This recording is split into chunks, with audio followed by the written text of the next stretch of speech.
Hello everyone, welcome to my channel 24/7 English. This video is part 10 of the basic English for beginners. हमने इससे पहले जितने भी parts हैं उनमें noun, pronoun, verb, adverbs, adjectives, propositions and sentences, word, ये सब हमने किया और आई होप कि आपको सब अच्छे से क्लियर होगा, सब कुछ समझ आ गया होगा. Now in this video we are going to do conjunctions. अब कंजंक्शंस क्या होते हैं?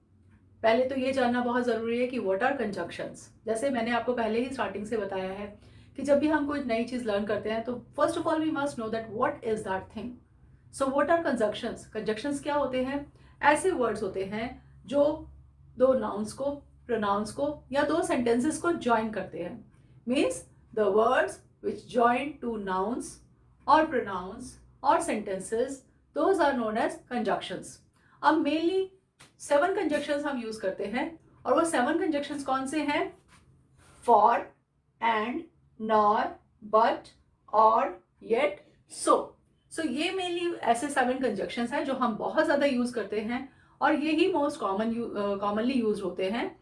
और इनको सबसे अच्छा लर्न करने का तरीका ये है कि हम इनके शॉर्ट फॉर्म्स यानी हम सबसे फर्स्ट जो इनका लेटर है उसके थ्रू हम इसको याद कर सकते हैं. और इसको हम ऐसे याद कर सकते हैं, fan boys, FANBOYS. F for, A and, N nor, B but, O or, Y yet, S so. So this is the easiest way to learn. Fanboys. Fanboys से आप याद रखिए कि ये कंजंक्शंस होते हैं. और कंजंक्शंस क्या होते हैं? जो वर्ड्स दो नाउन्स को, प्रोनाउंस को या सेंटेंसेस को ज्वाइन करते हैं. क्योंकि अब तक हमने नाउन्स, प्रोनाउंस, सेंटेंसेस सब किया, लेकिन कुछ ऐसे वर्ड्स भी होते हैं जो इनको ज्वाइन भी करते हैं. यानी दो सेंटेंस लिखने की जगह हम एक ही सेंटेंस लिखते हैं और उसको उन दोनों को एक वर्ड से कनेक्ट कर देते हैं, ज्वाइन कर देते हैं. तो वो होते हैं हमारे कंजंक्शंस. सो अब कैसे और कौन सा कंजंक्शन कब यूज होता है हम देखते हैं. फॉर हम कैसे यूज करते हैं? यूज लाइक, बिकॉज और रीजन. अगर हमें किसी चीज का रीजन बताना हो या हमें बताना हो बिकॉज, बिकॉज मतलब कि हमने ये काम क्यों किया, क्योंकि जिसको हम बोलते हैं, तो उसके लिए हम फॉर यूज करते हैं. जैसे हम ये भी कह सकते हैं कि I went to the market for buying clothes. I went to the market for buying clothes, कि मैं मार्केट गई कपड़े लेने के लिए, कपड़े परचेज करने के लिए या खरीदने के लिए. अब हमारा आ गया रीजन बिकॉज. क्यों मैं मार्केट क्यों गई? बिकॉज मुझे कपड़े खरीदने थे इसलिए मैं मार्केट गई. So I went to the market for buying clothes. अब हम ये भी लिख सकते हैं कि टू बाय क्लोथ्स, बट यहाँ पर हम कंजंक्शंस बोल रहे हैं तो हम लोग लिखेंगे फॉर बाइंग क्लोथ्स. और एक और एग्जांपल जैसे हम लेते हैं that he went to the school for his son's admission. He went to the school for his son's admission. वो स्कूल गया अपने बेटे का एडमिशन कराने के लिए. तो ये हमारा यूज हो गया फॉर का. अब हमारा नेक्स्ट है एंड. अब जैसे जैसे आप फर्दर इंग्लिश पढ़ते जाएंगे, सेंटेंसेस पढ़ते जाएंगे, so you will come to know many sentences. क्योंकि इसके इतने वास्ट सेंटेंसेस हैं, इनफाइनाइट सेंटेंसेस हैं जो हम कितने भी लिख सकते हैं.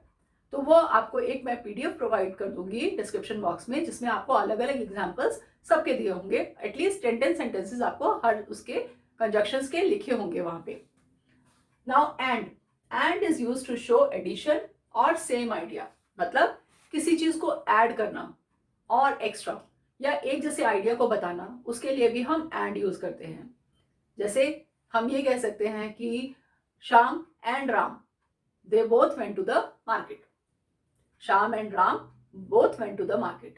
अब हमने एडिशन कर लिया कि श्याम और राम दोनों साथ में गए, तो यानी एक ऐड हो गया.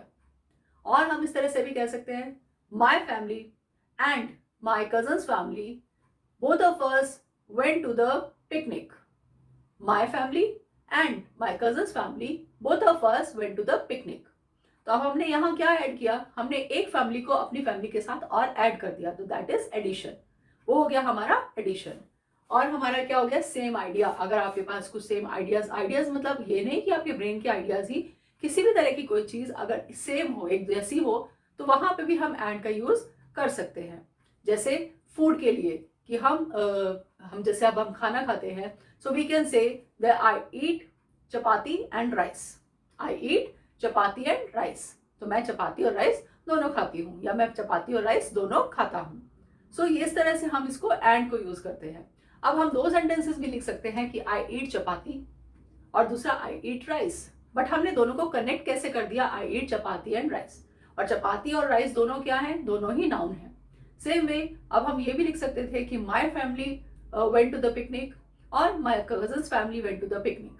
हम ये दो सेंटेंसेस अलग अलग भी लिख सकते थे, बट हम जब ने इन दोनों को ज्वाइन कर दिया और हमने एंड यूज करा तो हमारा क्या सेंटेंस बन गया, my family and my cousins family both of us went to the picnic. Next is nor.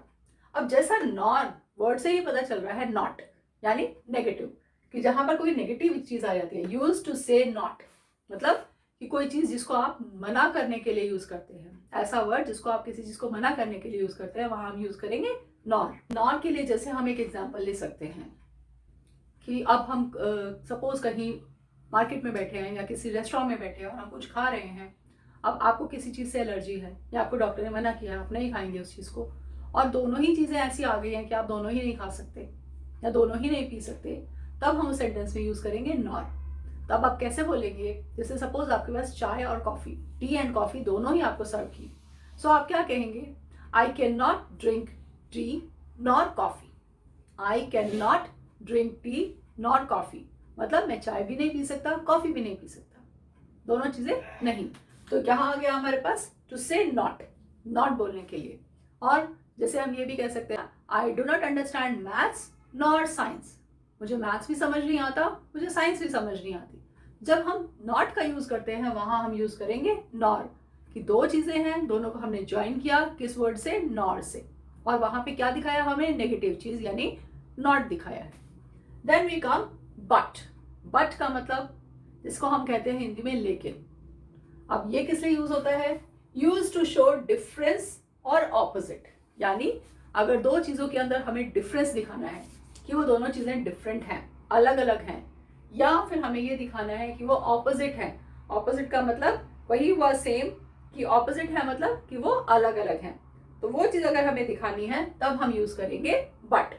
और अब जैसे बट को यूज करने के लिए हमारे क्या सेंटेंसेस हो गए, फॉर एग्जाम्पल हम कह सकते हैं जैसे अब आपको किसी पार्टी में जाना है लेकिन आप बहुत थके हुए हैं, तो आप क्या कहेंगे कि मैं जाना तो चाहता हूँ लेकिन मैं बहुत थका हूँ। अब हमने यूज किया वर्ड लेकिन, वहां हम इंग्लिश में यूज करेंगे बट। तो हम क्या कहेंगे, I want to go to the party but I am tired.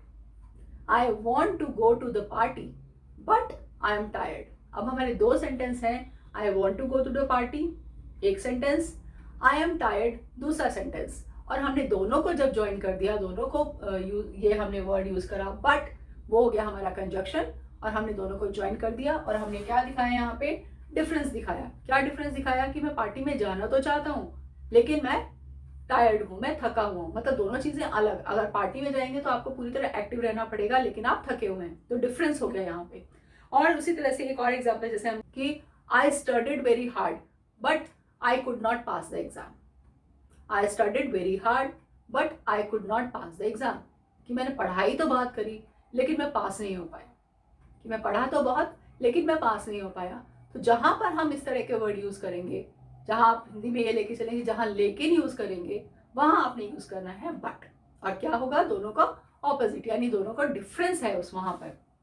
Then we कम और का मतलब आपको चॉइस दी जा रही है, यूज टू शो ऑप्शन और चॉइस, यानी आपको दो चीजें हैं और दोनों में से चॉइस दी जा रही है कि आप ये भी ले सकते हैं और ये भी ले सकते हैं, आप ये भी खा सकते हैं, आप ये भी खा सकते हैं, आप यहाँ भी घूमने जा सकते हैं, आप वहां भी घूमने जा सकते हैं। तो और यानी दो चॉइस आपको दी गई हैं। अब उसका एग्जाम्पल हम जैसे देखते हैं, आप सपोज रेस्टोरेंट में बैठे हैं, अब हमने पहले तो ये कहा था कि मैं ना चाय पी सकता हूँ ना कॉफी पी सकता, I can not drink coffee nor T, ठीक है।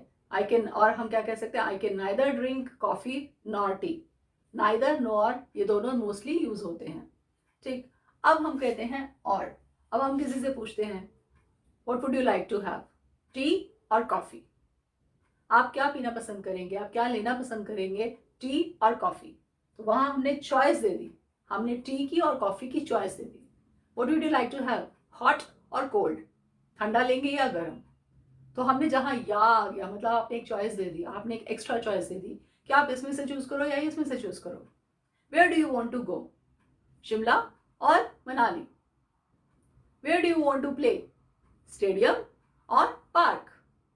तो ये आपकी चॉइस आ गई। अब वहां पे हमारे अब दोनों वर्ड्स ऐसे हैं, टी कॉफी नाउन है, शिमला मनाली नाउन है, हमारे जो बाकी वर्ड्स हैं जो हम यूज करें वो नाउन है, और हम इन दोनों को नाउन को हमने ज्वाइन किया किस वर्ड से, और, क्योंकि हम वहां पे एक चॉइस दे रहे हैं, तो वहां आ गया हमारा और। उनको इस तरह से सेंटेंसेस में यूज किया जाता है।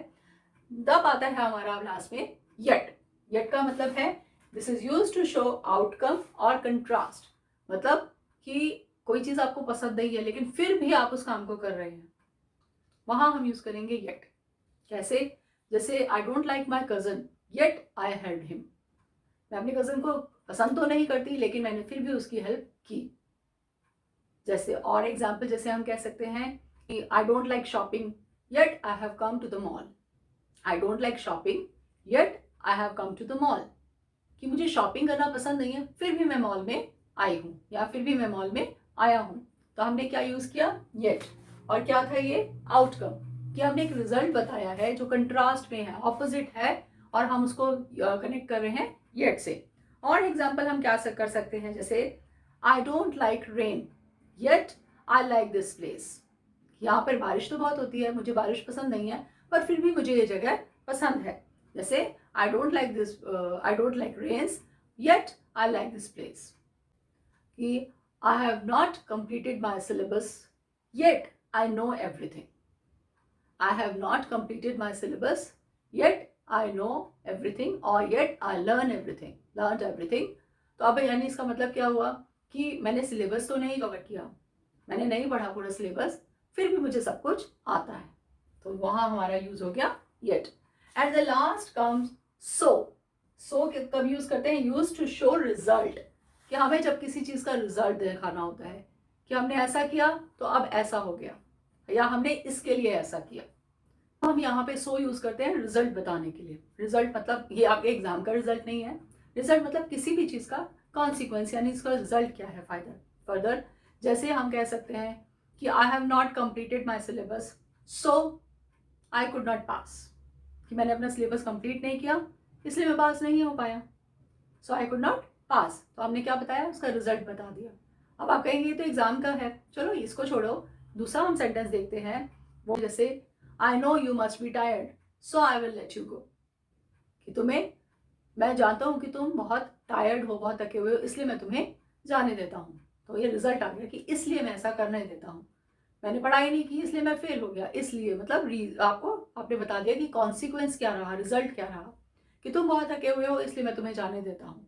I know you must be tired so I let you go, I will let you go और आई लेट यू गो। और एग्जाम्पल जैसे हम कह सकते हैं कि I gave the speech so well that everybody got pleased. I gave the speech so well that everybody got pleased, कि मैंने स्पीच इतनी अच्छी दी, मैंने इतना अच्छा बोला कि सब लोग बहुत खुश हो गए। तो ये हमारे कंजक्शंस हैं, मेनली 7 कंजक्शंस, जिसको हम फैन बॉयज से याद रखेंगे। और फैन बॉयज कैसे? For, and, nor, but, or, yet, so.